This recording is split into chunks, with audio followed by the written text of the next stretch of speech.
क्या बोलिएगा इस पे आप? ये जो हम लोगों की पार्टी है राष्ट्रीय जनता दल, या हमारे जो नेता हैं तेजस्वी यादव जी, ये हम लोगों का ये पार्टी का मूल सिद्धांत है। हमारे पार्टी के हिसाब से जो हमारी सरकार भी रही है, तो हम लोग आरक्षण को विशेष ध्यान दिए हैं। आरक्षण जिसकी जितनी भागीदारी है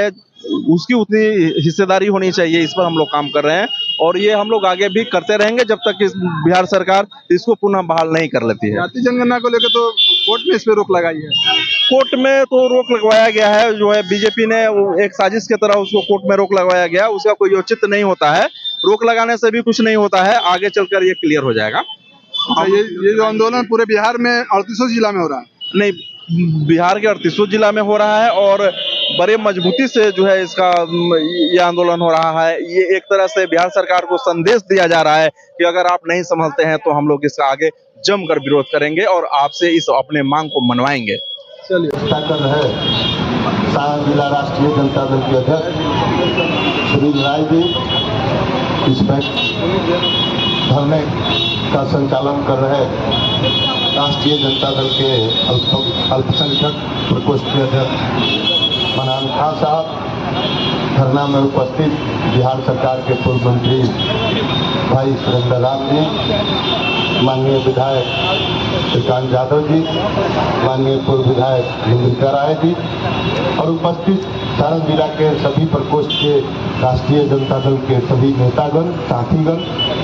साथियों, आज पूरे बिहार राष्ट्रीय जनता दल के द्वारा धरना किया जा रहा है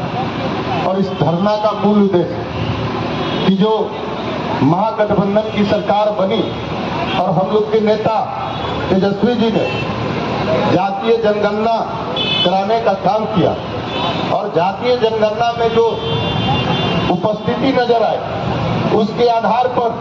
बिहार सरकार ने आरक्षण का दायरा बढ़ाने का काम किया और उस दायरे के आधार पर बिहार में आरक्षण को लागू करने का काम किया। लेकिन कहीं ना कहीं साजिश के तहत कोर्ट में कुछ लोग गए और भारत सरकार ने उसको 8वीं अनुसूची में शामिल करने का काम भी नहीं किया। तो इस कारण से इन दोनों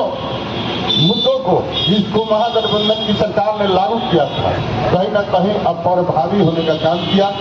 और आज हम लोग इस धरना के माध्यम से वो केंद्र सरकार हो या बिहार सरकार हो, दोनों को चेताना चाहते हैं कि बिहार के तमाम लोगों का यह मांग है और जिसकी जितनी हिस्सेदारी होगी उतना उसको हक मिलना चाहिए। इस लोग को लेकर राष्ट्रीय जनता दल लगातार सदन से लेकर सड़क पर आवाज उठाने का काम पहले भी किया है और जहां तक बात है कुछ ही दिनों में हमारे नेता पूरे बिहार में घूमकर इस बात को जगह जगह बताने का काम करेंगे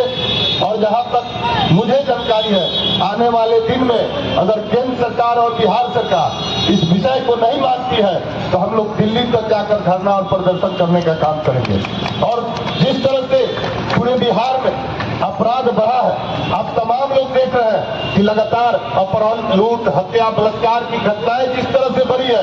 तो कहीं ना कहीं सरकार इसके लिए जिम्मेवार है। हम लोग इस धरना के माध्यम से सरकार को इस विषय पर भी चेताना चाहते हैं कि आने वाले दिन में आप इन सब चीजों पर कंट्रोल कीजिए, नहीं तो आंदोलन को हम लोग और बढ़ाने का काम करेंगे। और आप देख रहे हैं गांव में आप जा रहे हैं तो हम लोग देख रहे हैं जब लोगों से हम लोग मिलते हैं तो एक दिवसीय धरना का मुख्य उद्देश्य हमारे बिहार के प्रतिपक्ष के नेता और राष्ट्रीय जनता दल के राष्ट्रीय अध्यक्ष लालू यादव का आह्वान पर एक दिवसीय धरना रखा गया था। जो जातीय जनगणना और 50% से 65% आरक्षण जो दिया गया है इसको नवी अनुसूची में शामिल करने के लिए केंद्र सरकार और राज्य सरकार को हम लोग चेतावनी देने के लिए हम लोग एक दिवसीय धरना का आयोजन किए थे और जो साजिश चल रहा है इस साजिश को हम लोग डबल इंजन के सरकार को हम लोग मुंहतोड़ जवाब देने का काम करेंगे। आज जो हमारे प्रतिपक्ष के नेता वर्तमान में आदरणीय तेजस्वी यादव अपने इस सरकार में महागठबंधन के सरकार में बिहार में उप मुख्यमंत्री थे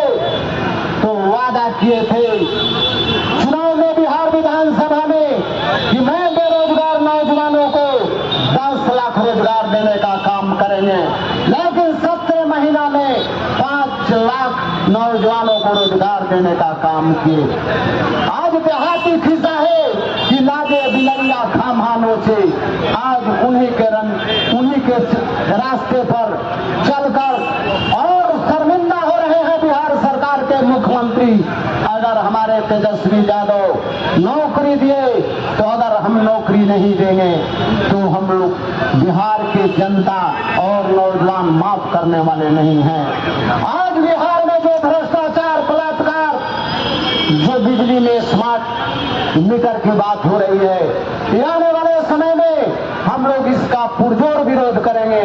अब हम राजनीतिक भाषण के अधिक तरफ नहीं बढ़ना चाहते हैं। केंद्र सरकार और राज्य सरकार की खामियां को गिनाएंगे तो दिन भर 24 घंटा लगेगा तो समाप्त होने वाली नहीं है। अभी हमारे एक दिवसीय धरना में सभी